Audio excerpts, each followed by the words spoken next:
بسم اللہ الرحمن الرحیم الحمدللہ رب العالمین والصلاة والسلام علی سید المرسلین۔ ظلم و جور کا سلسلہ نبوت کے 34 سال کے درمیان یا آخر میں شروع ہوا تھا اور ابتداءً معمولی تھا، مگر دن بدن اور ماہ بماہ بڑھتا گیا، یہاں تک کہ نبوت کے 5ویں سال کا وسط آتے آتے اپنے شباب کو پہنچ گیا، حتیٰ کہ مسلمانوں کے لیے مکے میں رہنا دوبر ہو گیا اور انہیں ان ظلم و ستم سے نجات کی تدبیر سوچنے کے لیے مجبور ہو جانا پڑا۔ انہی سنگین اور تاریک حالات میں سورہ کہف نازل ہوئی۔ یہ اصلاً تو مشرکین کے پیش کردہ سوالات کے جوابات میں تھی، لیکن اس میں جو 3 واقعات بیان کیے گئے، ان واقعات میں اللہ تعالیٰ کی طرف سے اپنے مومن بندوں کے لیے مستقبل کے بارے میں نہایت بلیغ اشارات تھے۔ چنانچہ اصحاب کہف کے واقعے میں درس موجود ہے کہ جب دین و ایمان خطرے میں ہو تو کفر و ظلم کے مراکز سے ہجرت کر کے نکل لینا چاہیے،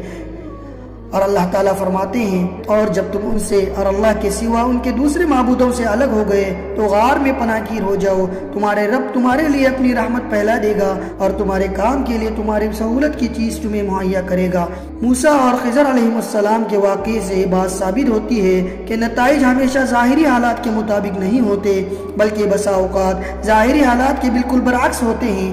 لہٰذا اس واقعے میں اس بات کی طرف لطیف اشارہ پنہا ہے کہ مسلمانوں کے خلاف اس وقت جو ظلم و تشدد برپا ہے اس کے نتائج بالکل برعکس نکلیں گے، اور یہ سرکش مشرکین اگر ایمان نہ لائے تو آئندہ انہی مجبور مسلمانوں کے سامنے سرنگو ہو کر اپنی قسمت کے فیصلے کے لیے پیش ہوں گے۔ ادھر رسول اللہ صلی اللہ علیہ وسلم کو معلوم تھا کہ حبش کا بادشاہ نجاشی ایک عادل بادشاہ ہے، وہاں کسی پر ظلم نہیں ہوتا، اس لیے آپ صلی اللہ علیہ وسلم نے مسلمانوں کو حکم دیا کہ وہ فتنوں سے اپنے دین کی حفاظت کے لیے حبشہ ہجرت کر جائے۔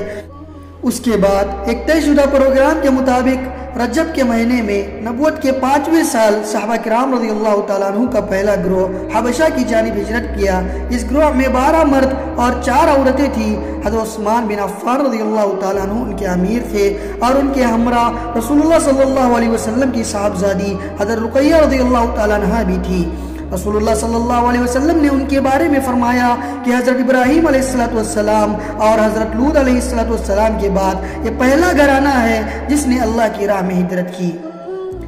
یہ لوگ رات کی تاریک میں چپکے سے نکل کر اپنی نئی منزل کی جانب روانہ ہوئے۔ رازداری کا مقصد یہ تھا کہ قریش کو اس کا علم نہ ہو سکے۔ رخ بحر عمر کی بندرگاہ شعیبہ کی جانب تھا۔ خوش قسمتی سے وہاں 2 تجارتی کشتیاں موجود تھی جو انہیں اپنے دامن عافیت میں لے کر سمندر پار حبشہ چلی گئی۔ قریش کو کسی قدر بعد میں ان کی روانگی کا علم ہوا، تاہم انہوں نے پیچھا کیا اور ساحل تک پہنچے، لیکن صحابہ کرام رضی اللہ تعالیٰ عنہ اجمعین آگے جا چکے تھے، اس لیے نامراد واپس آئے۔ ادھر مسلمانوں نے حبشہ پہنچ کر بڑی چین کی سانس لی۔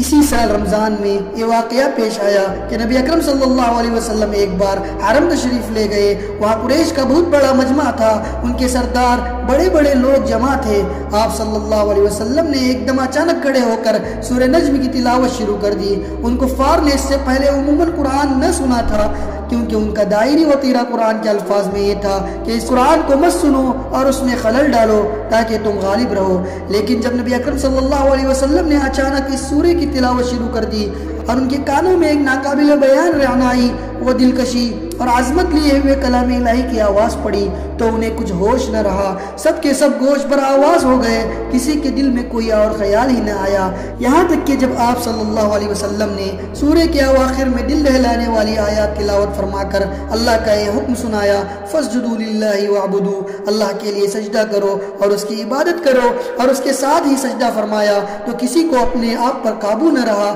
اور سب کے سب سجدے میں گر پڑے۔ حقیقت یہ ہے کہ اس موقع پر حق کی رہنائی و جلال نے متکبرین و مستہزئین کی ہٹ درمی کا پردہ چاک کر دیا تھا، اس لیے انہیں اپنے آپ پر قابو نہ رہ گیا تھا اور وہ بے اختیار سجدے میں گر پڑے تھے۔ بعد میں جب انہیں احساس ہوا کہ کلام الہی کے جلال نے ان کی لگام موڑ دی اور وہ ٹھیک وہی کام کر بیٹھے جسے مٹانے اور ختم کرنے کے لیے انہوں نے ایڑی سے چوٹی تک کا زور لگا رکھا تھا، اور اس کے ساتھ ہی اس واقعے میں غیر موجود مشرکین نے ان پر ہر طرف سے عتاب اور ملامت کی بوچھاڑ شروع کی تو ان کے ہاتھوں کے طوطے اڑ گئے اور انہوں نے اپنی جان چھڑانے کے لیے رسول اللہ صلی اللہ علیہ وسلم پر الزام لگایا اور جھوٹ گھڑا کہ آپ صلی اللہ علیہ وسلم نے ان کے بتوں کا ذکر عزت و احترام احترام سے کیا ہے۔ حالانکہ یہ صریح جھوٹ تھا جو محض اس لیے گھڑ لیا گیا تھا تاکہ نبی اکرم صلی اللہ علیہ وسلم کے ساتھ سجدہ کرنے والے کی جو غلطی ہو گئی ہے اس کے لیے ایک معقول عذر پیش کیا جائے۔ اور ظاہر ہے کہ جو لوگ نبی اکرم صلی اللہ علیہ وسلم پر ہمیشہ جھوٹ گھڑتے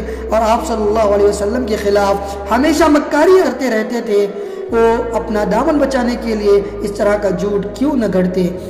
بہرحال مشرکین کے سجدے کرنے کی اس واقعے کی خبر حبشہ کے مہاجرین کو بھی معلوم ہوئی، لیکن اپنی اصل صورت سے بالکل ہٹ کر، یعنی انہیں یہ معلوم ہوا کہ قریش مسلمان ہو گئے ہیں، چنانچہ انہوں نے ماہ شوال میں مکہ واپسی کی راہ لی۔ لیکن جب اتنے قریب آ گئے کہ مکہ ایک دن سے بھی کم فاصلے پر رہ گیا تو حقیقت معلوم ہوئی۔ اس کے بعد کچھ لوگ تو سیدھے حبشہ پلٹ گئے اور کچھ لوگ چھپ چھپا کر قریش کے کسی آدمی کی پناہ لے کر مکے میں داخل ہو گئے۔